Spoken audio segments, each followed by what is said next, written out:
He was somebody that I always knew I could depend on. That's the way he always was, though, was very dependable. I could count on him, for anything. Everything he did, he cared deeply about it.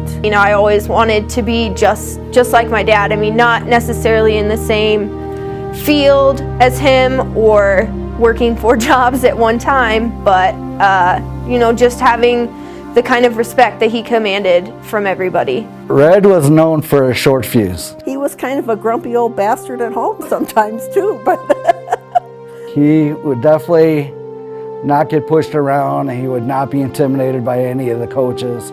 But I think that he was, also known for, if there was a tough game coming up, for instance, if a high school tough game was coming up and they knew it was going to be a tough game, they always knew that he would call a very tight game and keep the game under control, but he would also be very fair about it when he was on the ice. He wouldn't tolerate hardly anything, doing anything, saying anything. I kind of saw him as everybody else saw him, kind of a hard ass. I saw him from both sides. I knew he portrayed himself as a hard ass, but was really just a big teddy bear, and he didn't want anybody to know that. He would put people in their place, and I learned from that. He felt like it commanded respect from the players, that they needed to respect the stripes on the ice, and that was his way of making sure that they did. If you mouthed back to him, that would make it worse. The red call, out of all the penalties or all the signals in the USA Hockey book, would definitely be the misconduct.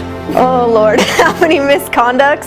Gave out a lot of misconducts, and quite a few game misconducts. They were pretty quick right after the misconduct happened. He sent a lot of people home early. Well, I don't like what you have to say. You're an asshole.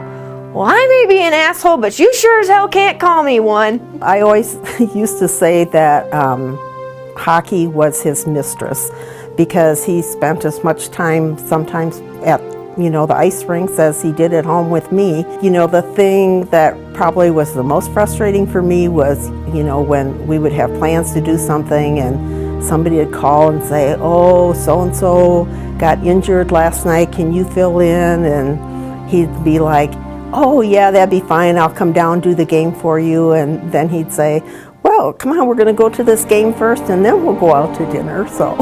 There was a lot of people that respected him and looked up to him as a ref, and kind of just wanted to follow in his footsteps as a referee, maybe not throwing out so many misconducts, but... Red was one of the most respected officials ever.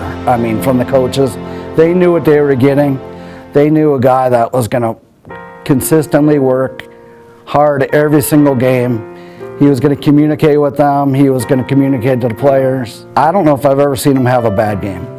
It was remarkable how many games he's done and how consistent he was. And that's what I learned from him the most, is just that always have an effort when you step on the ice. Be ready for the game, because he made everybody better. And that's deserving of a Hall of Fame recognition right there.